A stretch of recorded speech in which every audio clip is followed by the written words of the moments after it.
రాజు సైన్యమందు చేరెను, ఆ రాజు దివ్య సేవ చేయును. రాజు సైన్యమందు చేరెను, ఆ రాజు దివ్య సేవ చేయును. యేసురాజు ముందుగా ధ్వజము బట్టి నడవగా, యేసురాజు ముందుగా ధ్వజము బట్టి నడవగా, యేసుతో టీవిగాను వెడలను, యేసుతో టీవిగాను పోగమా, అడ్డుగా వచ్చు వైరు గెల్వను, యుద్ధనాడంబుతో పోగమా. కృపా కనికరములు కలిగిన మన పరిశుద్ధుడైన యేసుక్రీస్తు నామములో ప్రియమైన ప్రేక్షకులందరికీ శుభములు తెలియచేస్తున్నాను. ప్రియారా, బాగున్నారా? గడిచిన కార్యక్రమాలలో మీలో అనేకులు ప్రేరేపించబడి వాక్యము ద్వారా బలపరచబడి మీరిస్తూ ఉన్నటువంటి చక్కటి స్పందనను బట్టి హృదయపూర్వకముగా మీ అందరికీ నేను కృతజ్ఞతలు తెలియచేస్తున్నాను. అలాగనే మీలో అనేకులు ప్రార్థనా అవసరతలు కోరి ఉన్నారు. మీ కొరకు నేను ప్రార్థిస్తున్నాను. నా కొరకు, పరిచర్య కొరకు మానక ప్రార్థించగలరని మనవి చేస్తున్నాను. ప్రియులారా, కడవరి కాల సిద్ధపాటు అనే ఈ కార్యక్రమానికి మిమ్ములను మీ కుటుంబ సభ్యులందరినీ కూడా హృదయపూర్వకముగా ఆహ్వానిస్తున్నాను. రండి, కలిసి దేవుని వాక్యము చదువుకుందాం. ఈ చివరి దినాల్లో ఆయన మనకిస్తున్నటువంటి హెచ్చరికలను, వాక్యాలను గ్రహించి వాక్యములో బలపడి ఆధ్యాత్మికముగా అనేక విషయాలు నేర్చుకొని మన ప్రభు అయిన యేసుక్రీస్తు పరమవరుడిగా రెండవసారి ఈ లోకానికి వచ్చినప్పుడు అలంకరింపబడిన పెళ్లి కుమార్తె వలె ఆయన కొరకు సిద్ధపరచబడి ఉందాం. ఆయన వచ్చినప్పుడు ఆయన రాజ్యంలో ఎత్తబడదాం.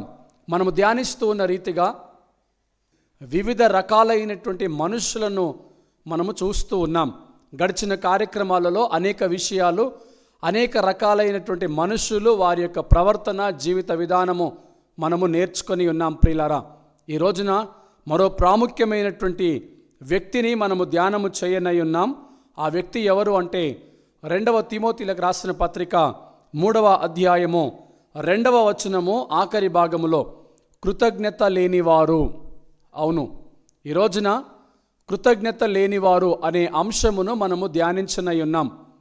ప్రియా దేవుని సంగమా, ఈ యొక్క 3వ అధ్యాయములోనికి మనం వచ్చినప్పుడు అంత్య దినములలో అపాయకరమైన కాలములో వచ్చునని తెలుసుకొనము. అవునండి, ఈ చివరి దినాల్లో అపాయకరమైన కాలాలు వస్తూ ఉన్నాయి. ఎక్కడ చూసినా భయాక్రాంతులుగా ప్రజలు జీవిస్తున్నారు.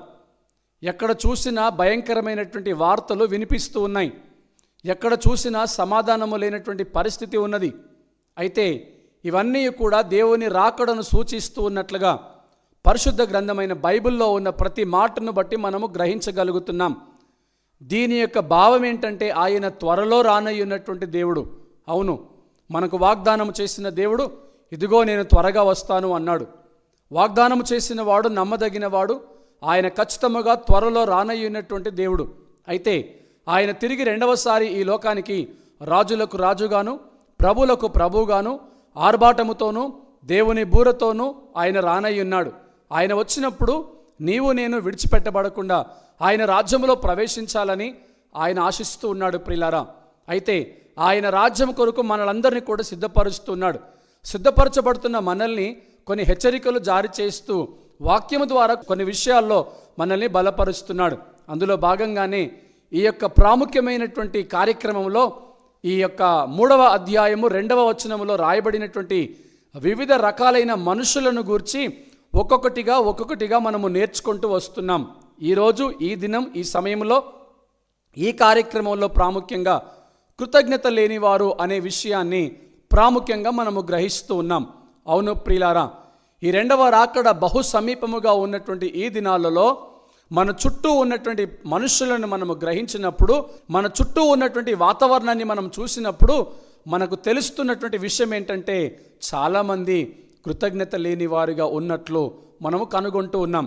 కొన్ని సందర్భాల్లో నా అనేవారే కృతజ్ఞత లేనటువంటి జీవితాన్ని జీవిస్తున్నారు. కొన్ని సందర్భాల్లో మన చుట్టూ ఉన్నటువంటి పరిస్థితుల్లో, వాతావరణంలో అనేక మంది ప్రజలు కృతజ్ఞత లేనివారుగా ఉండటం అనేది మనము సర్వసాధారణంగా గ్రహిస్తూ ఉన్నాం. అందుకని అంత్యదినములలో అపాయకరమైన కాలాలు వస్తాయి. ఎలా వస్తాయి, ఎవరి ద్వారా వస్తాయి అంటే గడిచిన కార్యక్రమాల్లో కొంతమందిని మనము చూసాం. ఈరోజు ప్రాముఖ్యమైనటువంటి వ్యక్తి ఎవరు అంటే కృతజ్ఞత లేనటువంటి వ్యక్తి వలన అంత్యదినములలో అంటే ఈ చివరి దినాల్లో ప్రభు రాకడ బహు సమీపముగా ఉన్నటువంటి ఈ రోజుల్లో ఈ కృతజ్ఞత లేనటువంటి వారి వలన ప్రమాదం వస్తుంది, అపాయకరమైన కాలాలు వస్తాయి. అందుకని దేవుని సంగమా, ప్రియ సహోదరి సహోదరుడా, జాగ్రత్తగా ఉండు అని దేవుని వాక్యము హెచ్చరిక చేస్తూ ఉన్నది. అవును, మన జీవితంలో కృతజ్ఞత అనేది చాలా ప్రాముఖ్యం. కృతజ్ఞత లేకుండా మనము దేవుని దగ్గరికి రాలేము, దేవుని స్తుతించలేము, దేవునితో మన బాంధవ్యాన్ని మనం పెంచుకోలేము. అలాగనే దేవుని దృష్టిలో మనము గనుడిగా ఎంచబడము, మనము దేవునికి మహిమకరముగా కూడా జీవించలేము. మన జీవితంలో కృతజ్ఞత అనేది చాలా ప్రాముఖ్యం ప్రియులారా. అవును, ఒక వ్యక్తి కృతజ్ఞత కలిగి జీవించటం వలన ఎన్ని ఉపయోగాలు ఉన్నాయో మనము చూస్తే, ఈరోజు శాస్త్రీయంగా కొన్ని విషయాలు మనము గమనిస్తే కృతజ్ఞత కలిగి ఉండటం వలన అనేకమైనటువంటి లాభాలు ఉన్నాయి. అవేంటో చూద్దామా? ఒకటి, శారీరకంగా మనిషి ఉల్లాసంగా ఉండగలుగుతాడు. కృతజ్ఞత కలిగి ఉండటం బట్టి మనిషి సంతోషంగా ఉండటానికి అవకాశాలు ఎక్కువగా ఉన్నాయి. కృతజ్ఞత కలిగి ఉండటాన్ని బట్టి తన చుట్టూ ఉన్నటువంటి ప్రజలను ఆకర్షించుకోగలుగుతాడు. కృతజ్ఞత కలిగి ఉండటాన్ని బట్టి తన చుట్టూ ఉన్న మనుషుల వలన వాతావరణం పరిస్థితులు అనుకూలపరచబడతాయి.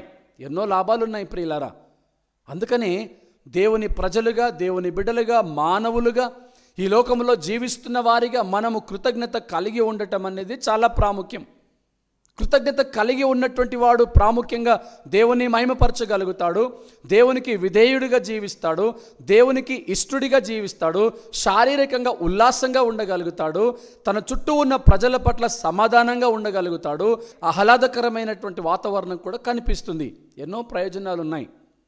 కానీ వాక్యం ఏం సెలవిస్తుందంటే అంత్యదినములలో ఈ కృతజ్ఞత లేని వారి వలన అపాయకరమైనటువంటి కాలాలు వస్తున్నాయి.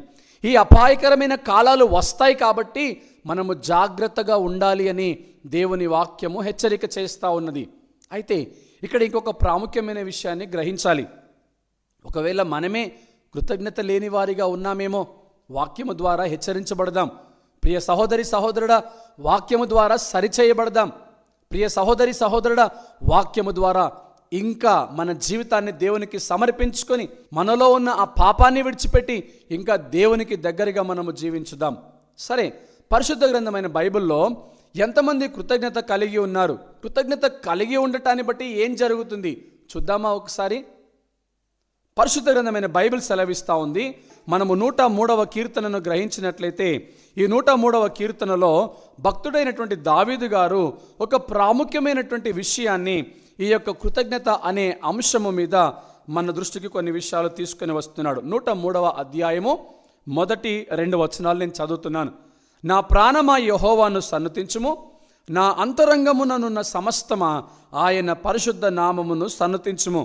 నా ప్రాణమా యెహోవాను సన్నుతించుము, ఆయన చేసిన ఉపకారములలో దేనిని మరువకము. పరిశుద్ధ గ్రంథమైన బైబిల్లో నుంచి ఏ మాట తీసుకున్నా ప్రాముఖ్యమైనటువంటి మాట, కృతజ్ఞత కలిగినటువంటి ఒక వ్యక్తి కృతజ్ఞత కలిగి ఉండాలి అని హెచ్చరించే ఒక వాక్యం ఏంటంటే ఈ 103వ కీర్తన 1-2 వచనాలు. పరిశుద్ధ గ్రంథమైన బైబిల్లో ఒక దైవజనుడు అంటే దావీదు అంటున్నాడు కదా, తనతో తానే మాట్లాడుకుంటున్నాడు. సాధారణంగా ఒక వ్యక్తి తనతో తాను మాట్లాడటం అనేది చాలా అరుదు.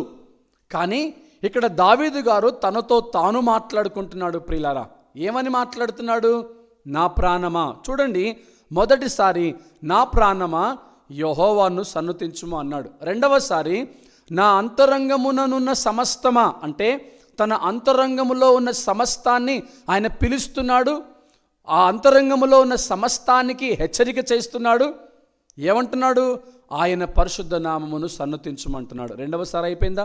మళ్ళీ మూడవసారి చూస్తే నా ప్రాణమా యెహోవాను సన్నుతించుము. మళ్ళీ మూడవసారి పిలిచాడు, నా ప్రాణమా యెహోవాను సన్నుతించుము అంటున్నాడు. అయితే ఇప్పుడు మళ్ళీ ముందుకు వెళ్తే ఆయన చేసిన ఉపకారములలో దేనిని మరొకము. గమనించండి ప్రియులారా, ఇక్కడ దావీదు గారు ఎవరితోనో మాట్లాడట్లేదు, తనతో తాను మాట్లాడుకుంటున్నాడు, తనను తాను హెచ్చరించుకుంటున్నాడు. ఏమనంటున్నాడు? ఆయన చేసిన ఉపకారములలో దేనిని మరొకము అని.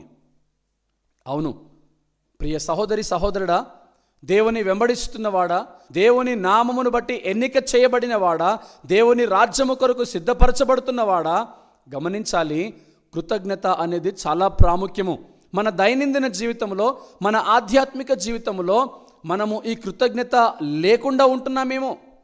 ఇక్కడ గమనించాలి, దావీదు తనతో తాను మాట్లాడుతున్నాడు, తనను తాను హెచ్చరించుకుంటున్నాడు, తనను తాను మళ్ళీ మళ్ళీ పిలిచి, ఇదిగో నా అంతరంగములలోనున్న సమస్తమా, ఇదిగో నా ప్రాణమా, ఆయన చేసిన ఉపకారములలో దేనిని మరొకము. మనతో మనము మాట్లాడుకోవడము చాలా అరుదు, ఎవరికి వారు మాట్లాడుకోవటము చాలా అరుదు. కానీ దావీదు గారు దేవుణ్ణి ఉద్దేశించి తనతో తాను మాట్లాడి ఆయన చేసిన ఉపకారములలో దేనిని మరవకూడదు అని చెబుతున్నాడు. అంటే దేవుని పట్ల దావీదు గారు ఎంత కృతజ్ఞత కలిగి ఉన్నారో చూడండి. ఈరోజు మనము జీవిస్తున్న ఈ జీవితము ఆయన ఆశీర్వాదం, ఆయన కృప, ఆయన మేలులను బట్టి, ఆయన ఉచితమైన కృపను బట్టి ఈరోజు మనం ఇలాగ దీవించబడ్డాం, సజీవ లెక్కలో ఉన్నాం. ఎప్పుడైనా ఏనాడైనా నా ప్రాణమా యెహోవాను సన్నతించుము, నా ప్రాణమా ఆయన చేసిన ఉపకారములలో దేనిని మరవకము అన్న ప్రార్థనా జీవితము మనము కలిగి ఉన్నామా? ఆలోచించాలి ప్రియ సహోదరి సహోదరుడా. ఒక విశ్వాసి ఇలాంటి ప్రార్థన కలిగి ఉండాలి, ఒక విశ్వాసి ఇలాంటి అలవాటు కలిగి ఉండాలి, ఒక విశ్వాసి ఇలాంటి ప్రధానమైన లక్షణము కలిగి ఉండాలి. అది ఏమిటయ్యా అంటే తనతో తాను మాట్లాడి ఆయన చేసిన ఉపకారములలో దేనిని మరవకము. అంటే కృతజ్ఞత స్వభావం అనేది క్రైస్తవుడికి చాలా ప్రాముఖ్యం. దేవుని మహాకృపని బట్టి మనం ఆరోగ్యంగా ఉన్నాం, ఆశీర్వదించబడుతున్నాం, మేలులతో తృప్తిపరచబడుతున్నాం, సమస్తము సమకూర్చబడుతుంది, సర్వ సమృద్ధి మనకు అనుగ్రహించబడుతుంది. ఆయన మందిరములో ఉన్న సమృద్ధిని బట్టి ఆయన మనల్ని సంతృప్తిపరుస్తున్నాడు. కేవలము ఆయన కృపను బట్టి మాత్రమే మనము ఆరోగ్యంగా, సురక్షితముగా, సజీవులుగా ఉన్నాము. కాబట్టి ఆయన చేసిన ఉపకారములలో దేనిని మర్చిపోకుండా కృతజ్ఞత కలిగి జీవించాలని దేవుని వాక్యము హెచ్చరిక చేస్తూ ఉన్నది. ప్రియులారా, ఒకవేళ కృతజ్ఞత మనము కలిగి ఉండకపోతే, అంటే మనము కృతజ్ఞత లేని వారిగా ఉంటే, గమనించాలి, ఈ అంత్య దినములలో మన ద్వారా అపాయకరమైన కాలము సంఘానికి, సమాజానికి వస్తున్నది అనేది వాస్తవం. ఇది గ్రహించవలసిందిగా, ఇది గమనించవలసిందిగా, ఈ హెచ్చరికను నీవు నేను పొందుకోవలసిందిగా దేవుడి కార్యక్రమం ద్వారా నీకు నాకు ఒక అవకాశం ఇస్తూ ఉన్నాడు. ముందుకు వెళ్ళిపోయి మనం గమనిస్తే లూకా సువార్త 17వ అధ్యాయము 17వ వచనం. అందుకు యేసు, 10 మంది శుద్ధులైరి కారా, ఆ 90 ఎక్కడ? ఇక్కడ ఈ యొక్క వచనమును మనము కొంచెం కిందికి పైకి చూస్తే పైన రాయబడినటువంటి మాట, యేసుక్రీస్తు ప్రభువారు సమరయ గలిలయ మధ్య ప్రయాణమే వెళ్చున్నప్పుడు ఆయన ఆ గ్రామంలోనికి వస్తూ ఉండగా 10 మంది కుష్ఠరోగులు యేసు దగ్గరికి వచ్చారు. యేసయ్య దగ్గరికి వచ్చి అంటున్నారు కదా, యేసు ప్రభువా మమ్మను కరుణించుము. ఎందుకంటే వారు కుష్టు వ్యాధితో బాధపడుతున్నారు. సమరయ గలిలయ ప్రాంతముల మధ్య నుంచి ఆయన వస్తూ ఉన్నప్పుడు ఈ 10 మంది కుష్ఠరోగులు ఆయనకు ఎదురుగా వెళ్ళి మమ్మను కరుణించుమని వేడుకొన్నప్పుడు యేసు ప్రభు చెప్పిన మాట ఏంటంటే, మీరు వెళ్ళి మిమ్ములను మీరు యాజకులకు కనపరుచుకొనండి అని చెప్పినప్పుడు వీరు తిరిగి ప్రయాణమై యాజకుల దగ్గరికి వెళ్తూ ఉన్నారు. ఈ ప్రయాణ మార్గంలో ఏం జరిగింది? వారు వెళ్ళుచుండగా వారు శుద్ధులైపోయారు. అయితే వారు స్వస్థత పొందుకున్న కారణాన్ని బట్టి, స్వస్థత పొందుకున్నటువంటి వ్యక్తిలో ఒక్కడు వచ్చి యేసు ప్రభుతో గొప్ప శబ్దముతో దేవుణ్ణి మహిమపరచుచు తిరిగి వచ్చి ఆయనకు కృతజ్ఞతాస్తుతులు చెల్లించుచు ఆయన పాదముల యొద్ద సాగిలపడెను. వాడు సమరయుడు. ఈ యొక్క కార్యక్రమంలో అనేక సందర్భాలలో మనము సమరయులను గురించి నేర్చుకుంటున్నాం. ప్రియులారా, సమరయ స్త్రీని చూసారా? దేవుని దగ్గరికి వచ్చి తన పాపాలు ఒప్పుకొని దేవుని దగ్గరికి అనేకులను, అంటే సమరయ గ్రామంలో ఉన్న ఆ సమరయులందరినీ కూడా తీసుకొని రాగలిగింది. మంచి సమరయుడు అనే యొక్క ఉపమానములో మనము చూసినప్పుడు ఆ మంచి సమరయుడు మేలులు చేశాడు, ఇతరులను ఆదుకున్నాడు, పొరుగువారిని ప్రేమించాడు. ఇక్కడ చూస్తే ఈ 10 మంది కుష్ఠరోగులు ఈ యొక్క స్వస్థత పొందుకునే విధానములో యాజకుని దగ్గరికి వెళుచు ఉండగానే మార్గ మధ్యలోనే శుద్ధులయ్యారు. కానీ శుద్ధులైనటువంటి వారిలో నుంచి ఒక సమరయుడు తిరిగి వచ్చి గొప్ప శబ్దముతో దేవుణ్ణి మహిమపరుస్తూ ఆయన పాదముల మీద సాగిలపడ్డాడు. చూసారా ప్రియులారా, ఆ సమరయుడు ఎంత చక్కటి కృతజ్ఞత స్వభావం కలిగి ఉన్నాడో. అవును, నీవు పిలువబడిన మొదటి దినము మొదలుకొని, నీవు రక్షణ పొందుకున్న మొదటి దినం మొదలుకొని నేటి వరకు దేవుని చేత అనేకమైన ఆశీర్వాదాలు పొందుకుంటున్నావు, అనేకమైన మేలులు పొందుకుంటున్నావు. నీ జీవితంలో దేవుడు ఘనమైన కార్యాలు జరిగించాడు, ఉన్నతమైన స్థితిలో దేవుడు నిన్ను ఉంచాడు, దేవుడు నిన్ను తలగా నిలబెట్టుకున్నాడు.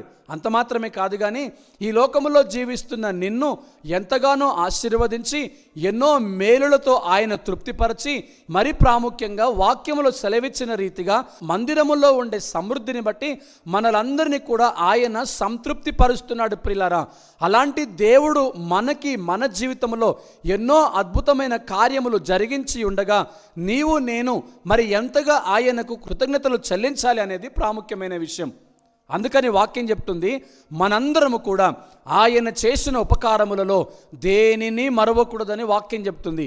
ఆయన చేసిన ఉపకారములలో దేనినైనా మనము మరచామనుకోండి ప్రియులారా, ఏ మేలు అయినా మనం మరచామనుకోండి ప్రియులారా, ఆ మేలును మర్చిపోవటాన్ని బట్టి, కృతజ్ఞతలు చెల్లించకపోవటాన్ని బట్టి మనము గ్రహించవలసింది, గమనించవలసింది ఏమిటయ్యా అంటే, మనందరము కూడా కృతజ్ఞత లేని వారిగా ఉంటున్నామనే విషయము వాస్తవము.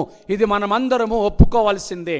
ఒకవేళ మనలో ఇలాంటి బలహీనత ఉన్నట్లయితే, అంటే ఆయన చేసిన ఉపకారాలను మర్చిపోతూనే తిరిగి మళ్ళీ ఆయన దగ్గరికి రావటము, ఆయన ద్వారా మళ్ళీ మేలులు పొందుకోవటము, ఆ పొందుకున్న మేలులను బట్టి దేవుని స్తుతించకుండా మళ్ళీ మనము సాధారణమైన జీవితము జీవించటము, అలాగనే మళ్ళీ మనము దేవుని దగ్గరికి రావటము, ఇలాగ ఎంతసేపు దేవుని ద్వారా ఆశీర్వాదాలు పొందుకుంటూ, దేవుని ద్వారా మేలులు పొందుకుంటూ జీవిస్తున్నామే కానీ తిరిగి దేవునికి కృతజ్ఞతలు చెల్లించే విషయంలో మనం ముందడుగు వేయట్లేదు, లేదా కృతజ్ఞత స్వభావము మనలో లేదు, లేదా గొప్ప శబ్దముతో దేవుని మహిమపరిచినటువంటి సమరయుని వలె తిరిగి వచ్చి ఆయన పాదాల మీద పడిన సమరయుని వలె మనము జీవించకపోతే మనము కృతజ్ఞత లేని వారము అనే విషయము వాస్తవము. దీని ద్వారా మనలో ఒక బలహీనమైన క్రియ జరుగుతుంది. అది ఏమిటయ్యా అంటే, మనము కృతజ్ఞత లేనటువంటి వారము. ఇలాగ మనము కృతజ్ఞత లేకపోవటాన్ని బట్టి మన ద్వారా సంఘానికి, సమాజానికి ప్రమాదము అనే విషయము వాస్తవము. ప్రమాదమే కాదండి, తిరిగి దేవుడు రెండవసారి ఈ లోకానికి వచ్చినప్పుడు నీవు నేను విడిచిపెట్టబడతాము. కాబట్టి ఈ కార్యక్రమాన్ని వీక్షిస్తున్న ప్రియ ప్రేక్షకులారా, ప్రభు మిమ్మల్ని బలపరుస్తున్నాడు, ప్రభు మిమ్మల్ని సంధిస్తూ ఉన్నాడు, ప్రభు మిమ్మల్ని హెచ్చరిస్తూ ఉన్నాడు, ప్రభు మీతో సూటిగా మాట్లాడుతున్నాడు. ఏమిటయ్యా అంటే, ఆ కృతజ్ఞత లేకపోవటాన్ని బట్టి, మనలో ఉన్న బలహీనతను విడిచిపెట్టేసుకొని కృతజ్ఞత లేకుండా ఉండటాన్ని బట్టి మనము ప్రమాదంలో పడిపోతాము. అందుకే జాగ్రత్తగా ఉండాలని దేవుని వాక్యము ఈ రోజున ఈ కార్యక్రమం ద్వారా నిన్ను నన్ను హెచ్చరిక చేస్తుంది. అందుకని జాగ్రత్తగా ఉండాలి ప్రియ సహోదరి సహోదరుడా. అందుకని ఈ యొక్క 2 తిమోతికి రాసిన పత్రిక 3వ అధ్యాయము 2వ వచనములో చూస్తే, వారు కృతజ్ఞత లేనటువంటి వారు. చూసారా, కృతజ్ఞత లేనటువంటి వారి వలన అపాయకరమైన కాలాలు వస్తున్నాయి. కాబట్టి నీవు నేను జాగ్రత్తగా ఉండాలి. ఆ కృతజ్ఞత లేకపోవటాన్ని బట్టి వారి వలన సంఘానికి ప్రమాదం, సమాజానికి ప్రమాదం, అంత్య దినములలో వారి ద్వారానే అపాయకరమైన కాలాలు వస్తున్నాయి. మరి ఏం చేయాలి? మనం కృతజ్ఞత కలిగి ఉండాలి. చూసారా, ఈ 10 మంది కుష్ఠరోగులు స్వస్థత పొందుకున్నారు, కానీ అందులో నుంచి తిరిగి వచ్చి యేసు ప్రభువును ఘనపరిచింది, మహిమపరిచింది, ఆయన పాదాల మీద పడింది ఎవరై అంటే సమరయుడు. అందుకే దావీదు అంటాడు కదా, నా ప్రాణమా యెహోవాను సన్నతించుము, నా అంతరంగముననున్న సమస్తమా ఆయన పరిశుద్ధ నామమును సన్నతించుము, ఆయన చేసిన ఉపకారములలో దేనిని మరవకుము అన్నాడు. ప్రియ దేవుని బిడ్డ, సహోదరి సహోదరుడా, చివరి దినాల్లో జీవిస్తున్న నీవు నేను గ్రహించవలసింది ఏంటంటే, కృతజ్ఞత లేనివారు దేవుని రాజ్యంలో ప్రవేశించరు. కృతజ్ఞత లేనివారు విడిచిపెట్టబడతారు. సంఘములో అనేకులు విడిచిపెట్టబడ్డానికి వారు కారణం కావచ్చేమో. ఎందుకయ్యా అంటే వారి ద్వారానే అపాయకరమైన కాలాలు వస్తున్నాయి. ఈ అపాయకరమైన కాలములను బట్టి పడిపోయేవారు ఎంతమందో, నిలబడేవారు ఎంతమందో. అందుకనే అపాయకరమైన కాలములో కూడా నువ్వు గట్టిగా నిలబడి ఉండాలి అంటే, యోబు కష్టం వచ్చినప్పుడు, యోబుకు అపాయకరమైన కాలములు వచ్చినప్పుడు ఆయన కృతజ్ఞత కలిగి నిలబడ్డాడు, విశ్వాసంలో బలంగా ఉన్నాడు, ముందున్న వాటి వైపు చూస్తూ పరిగెత్తాడు. కాబట్టి అలాగనే మనమందరము కూడా ఈ అపాయకరమైన కాలాలు వీరి ద్వారా వచ్చినప్పుడు నీవు నేను నిలబడాలి అంటే, మన విశ్వాసములు మన ముందుకు సాగాలి అంటే, ఆయన రాజ్యంలో ఎత్తబడాలి అంటే, అంత్య దినములలో దేవుని హెచ్చరిక, అంత్య దినములలో దేవుని వాక్యం సెలవిస్తుంది, ఆ కృతజ్ఞత లేని వారి వలన ప్రమాదం ఉన్నది, జాగ్రత్త. అలాగనే మనలో కూడా కృతజ్ఞత అన్న స్వభావాన్ని మనం పెంచుకోవాలి. ప్రతి దినం, ప్రతి క్షణం, ప్రతి గడియ కృతజ్ఞతా స్వభావం మనం కలిగి ఉండాలి. అన్ని విషయాలలో కృతజ్ఞతలు మనము చెల్లించటాన్ని బట్టి, నేను చెప్పాను కదా, సామాజికంగా మనము చూసినప్పుడు ఒక వ్యక్తి ప్రశాంతంగా ఉండగలుగుతాడు, ఒక వ్యక్తి ఆరోగ్యంగా ఉండగలుగుతాడు, మానసికంగా ఉల్లాసంగా ఉండగలుగుతాడు, ఒక వ్యక్తి ఆధ్యాత్మికంగా బలంగా ఉండగలుగుతాడు. కారణం ఏంటయ్యా అంటే ఆయన కృతజ్ఞతా స్వభావం కలిగి ఉన్నాడు. తన చుట్టూ ఉన్న పరిస్థితులను అనుకూలంగా మార్చుకుంటాడు ప్రియులారా. అందుకని మనము కృతజ్ఞత కలిగి ఉండాలి. కృతజ్ఞత కలిగి ఉండటం అనేది చాలా ప్రాముఖ్యమైనటువంటి విషయం. కొలస్సీలకు రాసినటువంటి పత్రిక 3వ అధ్యాయము 15వ వచనమును మనము చూస్తే ఇక్కడ ప్రభు ఒక మాట మాట్లాడుతున్నాడు. క్రీస్తు అనుగ్రహించు సమాధానము మీ హృదయములో ఏలుచుండనీయుడి, ఇందుకొరకే మీరొక్క శరీరముగా పిలువబడితిరి మరియు కృతజ్ఞులై ఉండుడి. చూసారా అండి, ఇక్కడ రాయబడినటువంటి అద్భుతమైనటువంటి మాట, దేవుని సమాధానము మన హృదయంలో ఉండాలి. నేను చెప్పాను కదా, సమాధానంగా ఉండటానికి ఒక ప్రాముఖ్యమైనటువంటి లక్షణం మనలో ఉండాలి, అలవాటు మనలో ఉండాలి. ఏంటయ్యా అది అంటే కృతజ్ఞత కలిగి ఉండటం. నీవు కృతజ్ఞత కలిగి ఉండటాన్ని బట్టి సమాధానంగా ఉండగలుగుతావు. ఇక్కడ చూడండి, ఈ 15వ వచనం అంటాడు, క్రీస్తు అనుగ్రహించు సమాధానము మీ హృదయములో ఏలుచుండనీయుడి, ఇందుకొరకే మీరు ఒక్క శరీరముగా పిలువబడ్డారు కాబట్టి కృతజ్ఞులై ఉండండి అని దేవుని యొక్క వాక్యము సెలవిస్తుంది. కృతజ్ఞులై ఉండండి హెచ్చరిస్తున్నాడు ఆయన. దేవుని వాక్యమును బట్టి ఆయన మనల్ని బలపరుస్తున్నాడు, ఆయన మనతో మాట్లాడుతున్నాడు, చెప్తున్నాడు కదా, మీ హృదయములో ఏలుచుండనీయుడు. ఏంటి? సమాధానాన్ని. మీరు ఒక్క శరీరముగా పిలువబడ్డారు కాబట్టి మీరు కృతజ్ఞులై ఉండుడి. దేవుని వాక్యం సెలవిస్తుంది. ప్రియ సహోదరి సహోదరుడా, మనము కృతజ్ఞత కలిగి ఉండటం అనేది దేవునికి మహిమ. మనము కృతజ్ఞత కలిగి ఉండటం అనేది మన జీవితంలో సమాధానం ఉంటుంది. అందుకని దేవుని వాక్యం సెలవిస్తుంది మనము కృతజ్ఞత కలిగి ఉండాలి. 1 తెస్సలోనికి రాసిన పత్రిక 2వ అధ్యాయము 13వ వచనము చదువుకుందాం. ఈ హేతువు చేతను మీరు దేవుని గూర్చిన వర్తమాన వాక్యము మా వలన అంగీకరించినప్పుడు మనుషుల వాక్యమని ఎంచక అది నిజముగా ఉన్నట్లు దేవుని వాక్యమని దానిని అంగీకరించితిరి గనుక మేమును మానక దేవునికి కృతజ్ఞతాస్తుతులు చెల్లించుచున్నాము. చూసారా ప్రియులారా, అపోస్తులుడైనటువంటి పౌలు గారు ఈ తెస్సలోనిక పత్రిక సంఘానికి రాస్తూ అంటాడు కదా, దేవుని గూర్చిన వర్తమాన వాక్యములు మా వలన మీరు అంగీకరించినప్పుడు మనుషుల వాక్యమని ఎంచక అది నిజముగా దేవుని వాక్యమని మీరు అంగీకరించారు కాబట్టి మేము దేవునికి కృతజ్ఞతాస్తుతులు చెల్లిస్తున్నాము అంటున్నాడు. తెస్సలోనియ సంఘము పౌలు గారు సువార్తను ప్రకటించినప్పుడు, వాక్యము వారికి అందించబడినప్పుడు గ్రహించాలి, వారు మనుషుల మాటలని అనుకోలేదు, కానీ దేవుని మాటలని భావించారు. ప్రియమైన దేవుని సంగమా, క్రైస్తవుడిగా జీవిస్తున్న నీవు నేను కృతజ్ఞత విషయములో ఏనాడు కూడా వెనకడుగు వేయకూడదు. మానక అనుదినము, ప్రతి క్షణం, ప్రతి గడియ దేవునికి మనము కృతజ్ఞతాస్తుతులు చెల్లించాలి. అందుకని దావీదు అంటున్నాడు, ఆయన చేసిన ఉపకారములలో దేనిని మరవకుమని. 1 తెస్సలోనికి రాసిన పత్రిక 5వ అధ్యాయము 15-16 వచనాలు చదువుకుందాం.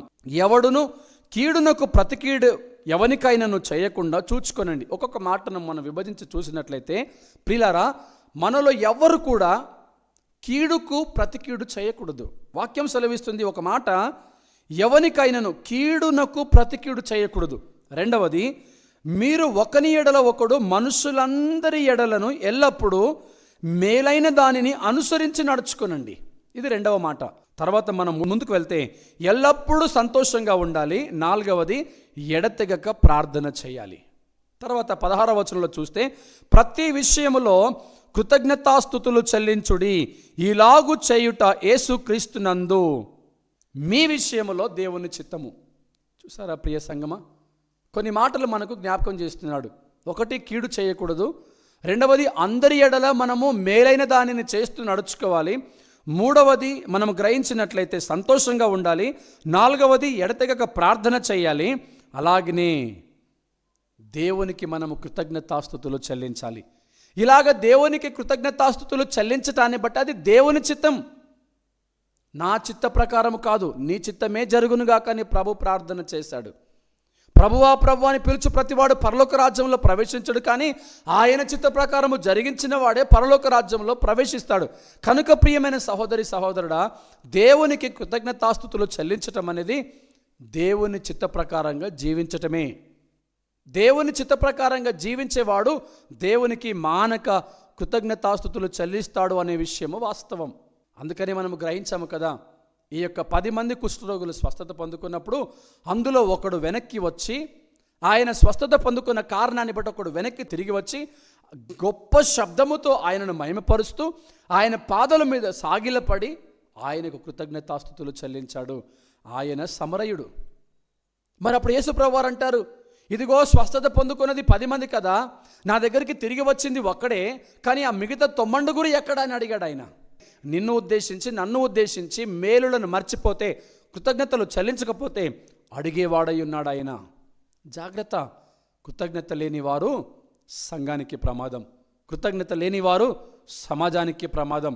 కృతజ్ఞత లేని వారి వలన ఈ చివరి దినాల్లో, ఈ కడవరి దినాల్లో అపాయకరమైన కాలాలు వస్తున్నాయి.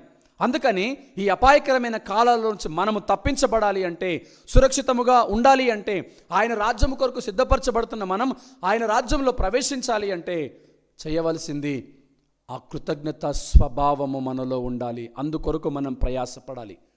ఆ రీతిగా మనమందరము భక్తుడు దావీదు అన్నట్లుగా, నా ప్రాణమా యెహోవాను సన్నతించుము, ఆయన చేసిన ఉపకారములలో దేనిని మరవకుము అన్నట్లుగా, ఇది మొదలుకొని ఆయన రాకడ పర్యంతరము కృతజ్ఞతాస్తుతులు దేవునికి చెల్లిస్తూ ఆయన చేసిన ఉపకారములను దేనిని మర్చిపోకుండా ఆయనకు మహిమకరంగా జీవించుదాం. ఆయనకు కృతజ్ఞులై ఉందాం. అది దేవుని చిత్తం. ఆ కృప దేవుడు మనందరికీ దయచేయనుగాక. కళ్ళు మూసుకునండి, ప్రార్థన చేసుకుందాం.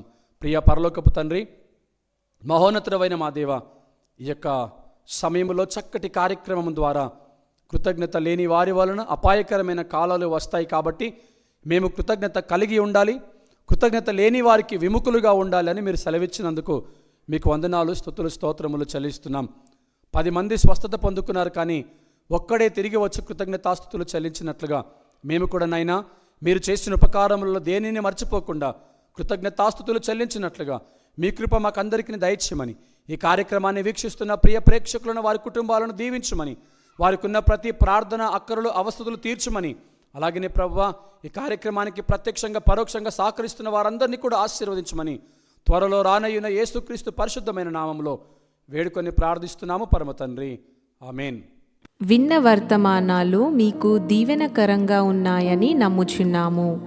ప్రార్థన అవసరతలకు మమ్మల్ని సంప్రదించుటకు honokevangelism@gmail.com లేదా 8125648948 నంబర్కి తెలియచేయగలరు.